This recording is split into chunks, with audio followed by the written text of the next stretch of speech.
That was a lot of form reviews. That's what I was saying. They fixed That was a lot. And I feel like I went through them quicker today. Still felt like a lot. Do you know how many hours? 19.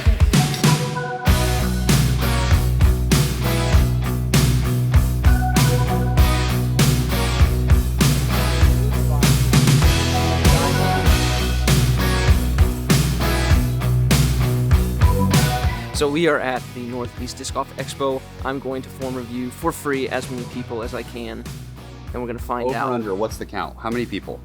How many people's form reviews are you doing? We gotta actually get the video intro first. No. So this I am the intro now. Welcome to the Robbie C takeover. Let's drop. Shortly after I had the bright idea of offering free form reviews, I realized that this could get a little brutal if there's a high demand for this.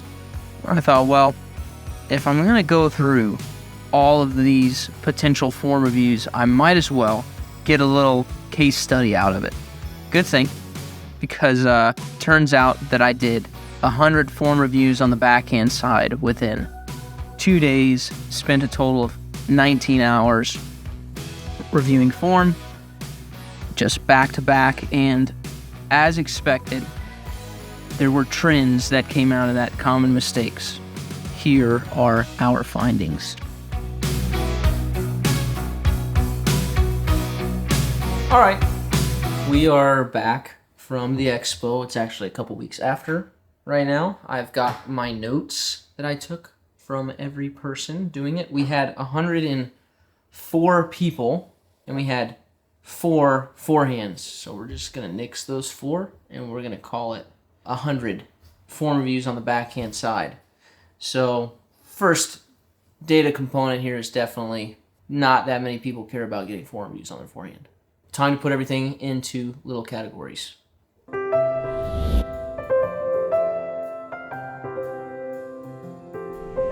All right, so I've got them all categorized here. Some of these categories are very similar.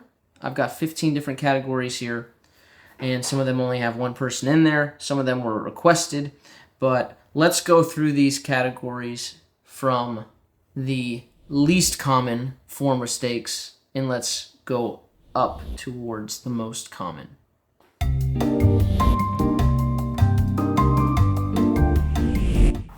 Hey, this video is sponsored by you if you pre-order one of these weatherproof windbreakers. Now, I am very frugal, and these are a little more expensive, supposedly higher quality. I don't just like buy into that. So we're gonna put them through a series of very rigorous tests to make sure that this is one of those buy once deals. Okay, let's begin.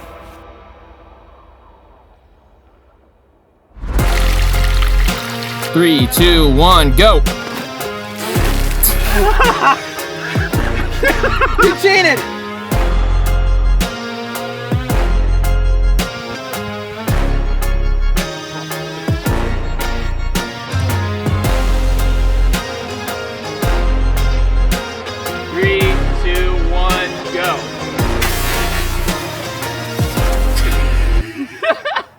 You went in the hood.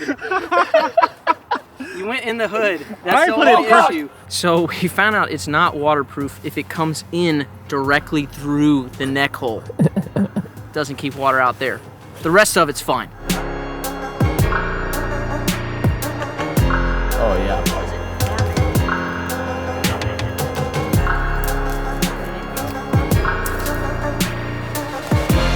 Oh, it was catching. Wait. Oh. Not too bad. I mean, definitely wouldn't recommend walking through thorns at all. But for the amount of stickage. I mean, it held up super well. All right, these past hour tests, we will have the pre-orders open for 2 weeks from when this video is uploaded. Grab yours today. And comment, I sponsored this video. With these early categories where it's one thing wrong, these are probably people who have it pretty well worked out, so that I'm nitpicking and creating subcategories of larger categories. So with these first couple, it probably means that their form was pretty good. All right, leading the charge is more time. So there's one person, Ben Kinney's, intern Ben for you guys, who's running the event. I've looked at his form before, and he's made a lot of improvement over a very short period of time. So, and instead of doing 99 form reviews, I counted him as well. So he literally just needs more time. And so do probably a lot of you if you've been making significant form changes. This one's self-explanatory. Sometimes you just need more time for your body to figure out how to be fluid with the form change. Second, also with one, balance. So balance in the disc golf throw, we want to maintain kind of center balance here, right? For example, this would be unbalanced. When we talk about weight distribution and all that, as you come through, my weight might be on my left leg, but I can be balanced with my weight on my left leg or unbalanced with the weight on my left leg. So the reason I would put this down is someone's balance was probably pretty terrible, and it probably looked like this. They were just kind of toppling over, too much speed, not enough control with the body. So balance, super important.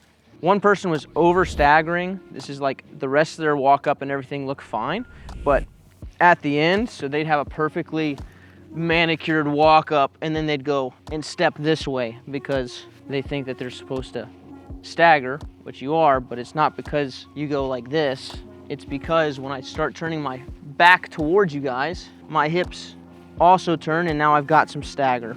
So they were forcing a stagger when they shouldn't have been. One person in there had a low angle. Everything else looked good, but low angle, low elbow, right? So everything else about their timing looked pretty good, but their elbow was a little bit dropped. We need the elbow to be up and away from the body to help create and maintain space here so it's not tight to the body like this. So getting the elbow up and away allows us to create space for the swing. One person corrected a nose angle fix. This is nose up, this is nose down. We talked about fixing that. We were in a room with a net, so perhaps if I had seen more people throw in an open field, nose angle may or may not be more prevalent on this list, but if we're just looking at form stuff, it's not gonna come up that often because when you fix form things and you relax with the arm, nose angle, if you fix other things, tends to be a bit better. So this was just specifically requested by this one form reviewee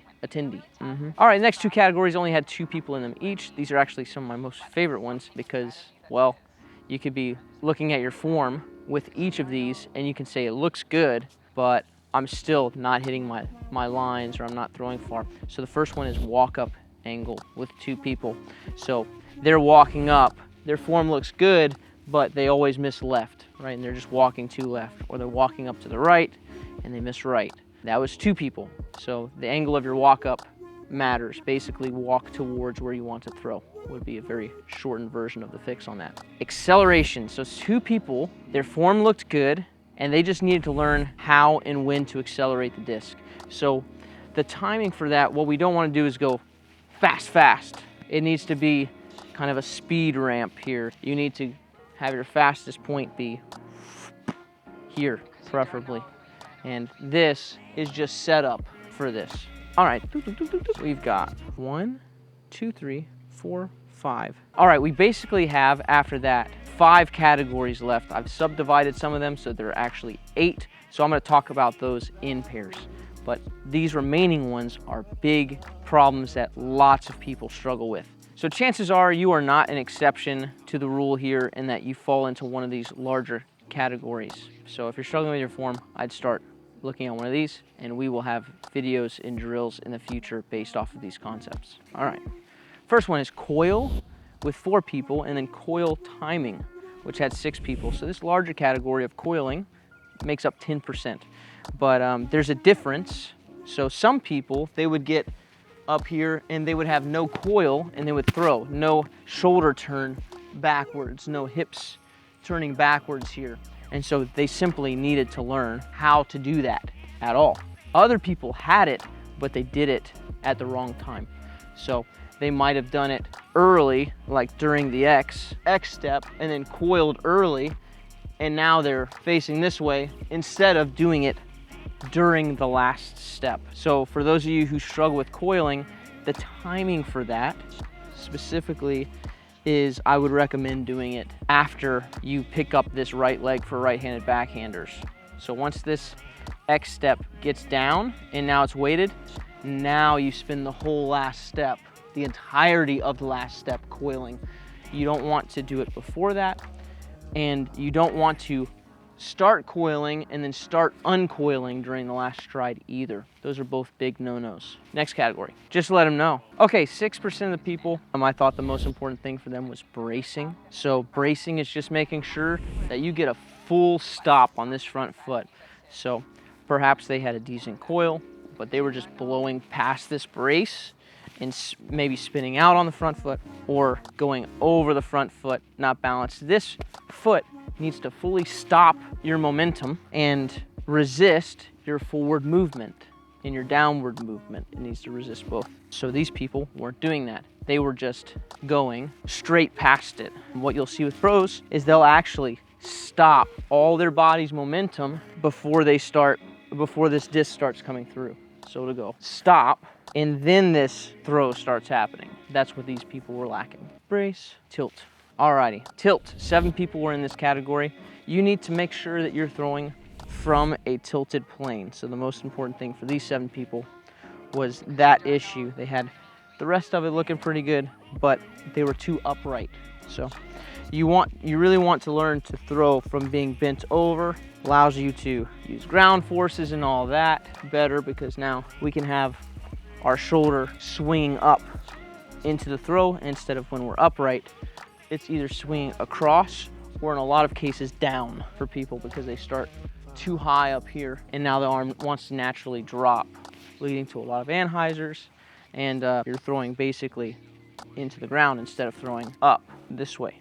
So, okay, I've got 13 people that did not have a good grip on the disc. They didn't have a proper grip that would allow for pivot to happen, right? And therefore they didn't have this nice throw out motion. So I've got 2 categories here. I've got grip and I've got throwing out or an extension away from the body. These are super similar to one another. So this concept of the extension happening here, so the throw out or the disc getting far away from your body like this, not like this where my arm is short. I want a nice long arm, doesn't have to be straight, probably healthier if it's not totally straight, a little bit bent, but we want the disc away from our body here, and you have to have a grip that allows you to utilize this extension and get that pivot. So these are both kind of similar, so they didn't have the tug happening, or some people had a grip that was conducive to it. They had their hand positioned correctly on the disc, but they just short armed it. They never got a full extension. So combined, those make up 23% of the people that I saw, in my opinion. Yep, 2 more categories. All right, in category by itself, over rotation. This made up 16% of the people that I saw. What this is where as you're walking up, once you get to this point, you try to rotate your shoulders forward as quickly as possible. And then what position you end up in is this position where you're here and your chest is forward, and now all you have is this for an extension because you drag the disc forward with this left shoulder. And then once you get here, all you got is boop, that's it. Instead of driving the force with the rotation, what we want to do, and this category is very close to the brace category, what you want to do is you want to fully stop on this front foot, and when you stop, this slides forward and the arm slides forward instead of getting the disc forward by turning forward like this, right? It's not just straight turn forward, it's brace, this slides in, and now you throw out. And so the chest more or less stays side on. It will open a little bit as you go to throw out, and so you'll end up in more of this position, but it's not rotate this whole thing forward. It's just a shorter lever than if you're here and you've got all this extension over this. All right, last thing, coming at a whopping 29% of the vote here. All right, so walking backwards, I almost don't even have to explain it to you. It's you're here, and then what happens? Well, during the X step, instead of waiting to turn or waiting to coil during the last stride, you go turn backwards, and now there is no differential between my shoulder and my hips. I'm just, shoulders are here, hips are here, disc is here, everything's back behind me. So walking backwards, and now what happens? Well, until you fix this, you're going to always over-rotate forward, because the only way to get here, you got two options. From here, you can go like this and try to throw the disc that way, or you're gonna have to turn, which is an issue, and you know it's an issue. So I'm not telling you anything new here under the sun, but what you wanna do is during this walk up, my hips still forward. Here's this cross step, the hip stays forward, and now we can turn. So fix your walk up, kids. It's really one of those things that you need to put a line down. You're gonna have to spend hours and hours and hours on it without a disc and get it so natural that when you pick up a disc, it feels unnatural when you do it the wrong way, when you start walking backwards. So that one's, you gotta grind that one out. Okay, so those are all the categories, I think. Check and make sure. Yep, it's a lot. That was a lot for you to absorb. It was a lot for me to do. So we're in the same boat here. We're going to be putting out more videos now that we're settled again, and we're gonna cover each of these in depth with drills, with explanations and whatnot. So be looking forward to those. We're gonna revamp the YouTube channel a little bit. In the meantime, creating videos does take a little while. So if you're like, I know I've got these issues and I want them fixed now, go over to our Patreon, sign up for lessons. All that's in the description below. Thanks for watching. I hope this was useful to you. Peace out.